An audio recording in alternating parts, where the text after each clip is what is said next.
Hello guys, welcome to Moriya medical education. सो आज की लेक्चर में हम लोग बात करने वाले हैं दोस्तों कार्डियोवास्कुलर सिस्टम से रिलेटेड कुछ हमारे बेसिक पॉइंट्स है उसको डिस्कस करेंगे। और कुछ टर्म्स जो है हम लोग प्रीवियस लेक्चर में डिस्कस किए थे, जो कि लिंक हम डिस्क्रिप्शन में दे देंगे, आप लोग वहां से जाकर के देख पाइएगा। तो इसमें जो हमारा कार्डियोवास्कुलर सिस्टम है, तो पहले इसका हम लोग मतलब समझते हैं। कार्डियो का मतलब हार्ट एंड द वास्कुलर का मतलब वेसल्स। तो हार्ट जो है हमारे सेंट्रल पार्ट में लोकेटेड होती है। तो सेंट्रल पार्ट में जो हमारा बॉडी का जो सेंट्रल पार्ट है वो हमारे बॉडी के थोड़ा सा हल्का लेफ्ट साइड में हमारा हार्ट सिचुएटेड होती है। और वेसल जो है वो ओवरऑल बॉडी में स्प्रेड होती है। और सिस्टम का मतलब ऑर्गन। तो कार्डियोवास्कुलर सिस्टम के अंदर हम लोग हार्ट के बारे में प्लस हार्ट के तरफ जो भी वेसल्स आती है, जो भी हार्ट की तरफ ब्लड लेकर के आ रही है वेसल्स, जो भी मतलब वेसल्स कनेक्टेड है, उसके बारे में हम लोग इसमें स्टडी करेंगे। कार्डियोवास्कुलर सिस्टम के जितने भी डिसऑर्डर हैं उसको हम लोग इस लेक्चर में आगे डिस्कस करेंगे। तो फर्स्ट इसमें आता है कि कोरोनरी आर्टरी। तो कोरोनरी आर्टरी का मतलब क्या होता है? तो those artery which blood supply to the heart that is known as coronary artery. तो कोरोनरी आर्टरी उसे हम लोग बोलते हैं जो कि ब्लड जो है हार्ट की तरफ जो भी हमारा ब्लड सप्लाई हो रही है वो कोरोनरी आर्टरी के थ्रू होती है। जैसे हार्ट की तरफ है, मान लीजिए हमारा हार्ट है, ये हार्ट है, तो हार्ट की तरफ जो भी ब्लड सप्लाई हो रही है वो किसके थ्रू हो रही है? तो हमारा कोरोनरी आर्टरी के थ्रू हो रही है हार्ट की तरफ ब्लड सप्लाई। इसके बाद हम बात करते हैं कोरोनरी आर्टरी से कुछ रिलेटेड डिजीज हैं, उसको हम लोग डिस्कस करेंगे। जो कि हार्ट तक जो ब्लड जा रही है तो उसमें कौन कौन से ऑब्स्ट्रक्शन हो रहे हैं ये सब डिजीज के कारण। तो कौन कौन से डिजीज जो है वो ऑब्स्ट्रक्शन पैदा करती है, तो उसको हम लोग इसमें आगे डिस्कस करते हैं। तो फर्स्ट हमारा है कोरोनरी अथेरोस्क्लेरोसिस। तो कोरोनरी अथेरोस्क्लेरोसिस कहने का मतलब क्या है, इसको हम लोग समझते हैं। Cholesterol deposition in the blood vessels that disease is known as coronary atherosclerosis. तो ब्लड वेसल्स के अंदर मान लीजिए ये हमारा ब्लड वेसल्स है, ब्लड वेसल्स के अंदर मान लीजिए यहाँ पर कोलेस्ट्रॉल का डिपोजिशन हो गया। तो कोलेस्ट्रॉल का डिपोजिशन होने के कारण क्या होता है कि ये जो हमारा ब्लड वेसल्स है ये नैरो हो जाता है।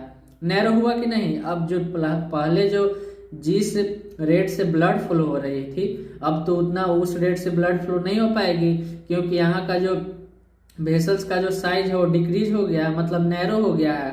तो उसी को हम लोग बोलते हैं coronary atherosclerosis. Cholesterol deposition in the blood vessels that disease is known as coronary atherosis. Blood vessels के अंदर जो हमारा कोलेस्ट्रॉल का डिपोजिशन हुआ है इसी को हम लोग कोरोनरी अथेरोस्क्लेरोसिस बोलते हैं, जिसके कारण जो हमारा ब्लड फ्लो है वो रिड्यूस हो जाती है और नैरोइंग कंडीशन हो जाती है। तो नेक्स्ट हम बात करते हैं एंजाइना पेक्टोरिस। तो एंजाइना पेक्टोरिस क्या है? तो it is due to lackness of blood supply to the heart. तो एंजाइना पेक्टोरिस इसका मोस्ट कॉमन काउज है चेस्ट पेन। तो it is due to lackness of blood supply to the heart. Heart के तरफ जो हमारा ब्लड सप्लाई ले जा रहा था कोरोनरी आर्टरी के थ्रू, उसमें ब्लड सप्लाई जो है वो रिड्यूस हो जाती है। मान लीजिए हम अगर 100 ml ब्लड दे रहे हैं, लेकिन उसमें जो कोरोनरी आर्टरी से जो ब्लड पास हो रही है हार्ट में वो 50 ml ही जा रही है। तो ये क्यों होता है? तो ये बहुत सारी कारण हो सकती है। कोरोनरी अथेरोस्क्लेरोसिस के कारण भी हो सकता है, स्टेनोसिस कंडीशन के कारण भी हो सकता है, बहुत सारे काउज हो सकते हैं, उसको हम लोग आगे डिस्कस करेंगे। तो चेस्ट पेन इसका मोस्ट कॉमन काउज है। तो चेस्ट पेन क्यों होता है? क्योंकि जो हमारा मान लीजिए वेसल से जो ब्लड सप्लाई हो रही है, अगर वहाँ की सेल जो है डेथ हो जाती है, तो सेल डेथ होने के कारण वहाँ पर लैक्टिक एसिड का एक्युमुलेशन हो जाता है। तो लैक्टिक एसिड का एक्युमुलेशन होने के कारण वहाँ पे चेस्ट पेन अकर होता है। नेक्स्ट हम लोग बात करते हैं मायोकार्डियल इन्फेक्शन। तो मायोकार्डियल इन्फेक्शन क्या है?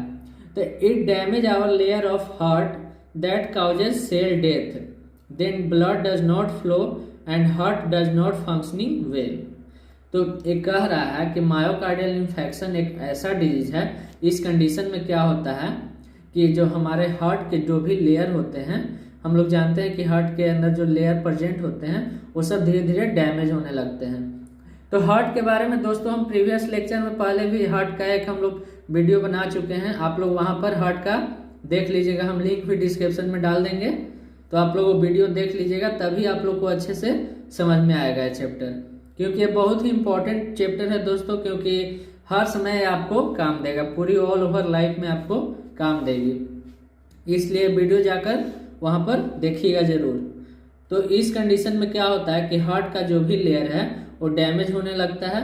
तो लेयर जब डैमेज होने लगती है तो उसके कारण जो है वहाँ की सेल भी डेथ करने लगती है। तो सेल डेथ जब होने लगती है तो वहाँ का ब्लड जो है वो फ्लो ठीक से नहीं हो पाता है, जिसके कारण हार्ट हमारा फंक्शन नहीं कर पाता है। तो इसलिए कि मान लीजिए हार्ट का जो मसल्स है या हार्ट का जो लेयर होती है वो डैमेज हो जाएगी, तो डैमेज हो जाने के कारण वहाँ पर सेल तो डेथ हो रही है, तो सेल डेथ हो रही है तो वहाँ से जो प्रेशर लगेगा वो प्रेशर वो नहीं लगा पाएगा। प्रेशर जब नहीं लगा पाएगा तो ब्लड जो फ्लो हो रही थी उतना तेजी से ब्लड फ्लो नहीं हो पाएगी। तो जब ब्लड फ्लो नहीं हो पाएगी तो हार्ट हमारा फंक्शन प्रॉपर नहीं कर पाएगा। तो हार्ट जब फंक्शन नहीं कर पाएगा तो उस कंडीशन में क्या होगा, a blockage of blood flow to the heart muscles. तो हार्ट के तक तो ब्लड पहुंच रही थी, वो ब्लड नहीं पहुंच पाएगी। तो हार्ट के मसल्स तक ब्लड क्यों नहीं पहुंच पाएगी, क्योंकि वहाँ का हार्ट जो मसल जो है वो डैमेज हो चुका है, डैमेज हो गया है, वहाँ का सेल वगैरह सारा जो है वो सेल डेथ हो गया है, हमारा हार्ट ही फंक्शन नहीं कर रहा है, तो वहाँ तक ब्लड पहुँचेगा ही नहीं। इसके बाद हम लोग अब नेक्स्ट बात करते हैं डिफरेंस की, हार्ट अटैक और हार्ट फेलुअर। हार्ट फेलुअर का दूसरा नाम होता है कंजेस्टिव हार्ट फेलुअर। तो ये दोनों के बीच हम लोग डिफरेंस देखेंगे यार कि हार्ट अटैक और हार्ट फेलुअर के बीच डिफरेंस क्या होता है। तो हार्ट अटैक क्या है, तो it is a condition when blood does not flow to the heart due to infection then completely destroy and tissue damage. तो पहले भी हम लोग देखे मायोकार्डियल इन्फेक्शन, तो एक ऐसा एक कंडीशन है जिसमें क्या होता है कि हमारे हार्ट तक ब्लड प्रॉपर फ्लो नहीं हो पाती है। वो क्यों नहीं हो पाती है, तो ड्यू टू इन्फेक्शन। तो इन्फेक्शन में हम लोग देखे थे कि जो हार्ट का मसल्स है, जो लेयर है वो डैमेज हो जा रहा था, डैमेज होने के कारण वहाँ की सेल जो है डेथ कर जा रही थी, डिस्ट्रॉय हो जा रही थी, तो हमारा जो हार्ट है वो वीक हो जा रहा था, इसलिए प्रॉपर फंक्शन नहीं कर पा रहा था। तो इस कंडीशन में क्या होता है, then completely destroy and tissue damage. तो सही बात है, मान लीजिए हार्ट तक हमारा ब्लड नहीं पहुंचेगा तो वहाँ का जो सेल्स टिश्यू है वो सबको एनर्जी मिलेगा नहीं, तो एनर्जी नहीं मिलेगा तो वहाँ का सेल्स टिश्यू डैमेज हो जाएगा। तो डैमेज होने के कारण जब डैमेज हो जाएगी तो ऑब्वियस सी बात है कि हमारा हार्ट जो है काम करना बंद कर देगा, तो हार्ट अटैक आएगा ही। तो इसका कौन कौन से कारण हो सकते हैं, यहाँ पर कुछ कुछ काउजेज दिए हुए हैं। तो कम्प्लीटली कोरोनरी ब्लॉकेज, तो जो कोरोनरी आर्टरी से जो ब्लड आ रही थी हार्ट के तरफ, तो कोरोनरी आर्टरी अगर ब्लॉकेज हो जाएगी तो उस कंडीशन में तो हमारा हार्ट तक ब्लड नहीं आ पाएगा, तो उस कंडीशन में भी हार्ट अटैक हो सकती है। और सेकंड है हमारा myocardial layer infection and occur heart damage. तो हम लोग देखे प्रीवियस पहले भी कि मायोकार्डियल इन्फेक्शन में क्या हो रहा था, वहाँ का जो हार्ट का जो लेयर था वो डैमेज हो जा रहा था, डैमेज होने से वहाँ की सेल की डेथ हो जा रही थी, तो ब्लड फ्लो जो है वो रिड्यूस हो जा रहा था, उसके कारण क्या हो रहा था कि हार्ट हमारा प्रॉपर फंक्शन नहीं कर पा रहा था। इसके बाद हमारा नेक्स्ट है हार्ट फेलुअर। तो हार्ट फेलुअर क्या है, इसी को हम लोग दूसरा नाम देते हैं कंजेस्टिव हार्ट फेलुअर। तो it is a condition when heart muscles does not pump blood in adequate quantity. तो यह एक ऐसा कंडीशन है जिस कंडीशन में क्या होता है कि हार्ट की जो मसल्स है वो प्रॉपर ब्लड को जितना अमाउंट में चाहिए उतना अमाउंट में ब्लड को पंप नहीं करवा पाती हैं। ऐसा क्यों होता है, तो it is caused when our organ of the body does not reach sufficient blood to the heart. तो जो हमारे ऑर्गन हैं, तो ऑर्गन से जो ब्लड जा रही है हार्ट तक वो सफिशिएंट मात्रा में नहीं जा पाती है। इसके कारण क्या होता है कि हमारा जो हार्ट का मसल्स है वो प्रॉपर ब्लड का पंप मतलब ब्लड पंप नहीं कर पाती है, जितना अमाउंट में चाहिए ब्लड पंप करना उतना अमाउंट में ब्लड पंप नहीं कर पाती है due to insufficient blood of the body reach to the heart. तो इट इज पार्शियली डिस्ट्रॉय, तो इसे हम लोग कम्प्लीटली डिस्ट्रॉय नहीं कर सकते हैं, क्योंकि हमारे हार्ट तक तो ब्लड जा ही रही है, लेकिन यही है कि कम मात्रा में जा रही है। तो it is partially destroy and we diagnosed by medication and provide by physician as provide by physician. तो हार्ट फेलियर कंडीशन में क्या है कि हम लोग मेडिकेशन के थ्रू पेशेंट को ट्रीट कर सकते हैं एज प्रेस्क्राइब बाय फिजिशियन। तो इस कंडीशन में हम मतलब पेशेंट को ठीक कर सकते हैं हार्ट फेलियर में, इसलिए ठीक कर सकते हैं क्योंकि हमारे ब्लड जो है वो हार्ट तक पहुंच रही है, लेकिन जितना सफिशिएंट मात्रा में चाहिए उतना नहीं पहुंच पा रही है। और हार्ट अटैक की कंडीशन में क्या होता है कि कंप्लीटली ब्लॉकेज हो जाती है। इसमें है कि पार्शियली हो रही थी, लेकिन इसमें कंप्लीटली ब्लॉकेज हो जाती है, इसके कारण हार्ट अटैक आता है। नेक्स्ट है हमारा कार्डियक आउटपुट। तो बहुत से लोग अभी भी कंफ्यूज हो जाते हैं कि कार्डियक आउटपुट हम लोग कैसे निकालते हैं, तो इस चीज को हम आज बता देते हैं आप लोग को। तो amount of blood the heart pumps through the circulatory system in a minute. तो 1 मिनट में जो हमारा ब्लड का अमाउंट है जो हार्ट पंप करती है सर्कुलेटरी सिस्टम के थ्रू, उसी को हम लोग कार्डियक आउटपुट बोलते हैं। तो 1 मिनट के अंदर जो हमारा हार्ट जितने अमाउंट ऑफ ब्लड को पंप करती है उसको हम लोग कार्डियक आउटपुट बोलते हैं। तो 1 मिनट में एवरेज 5 लीटर पंप करती है ब्लड को।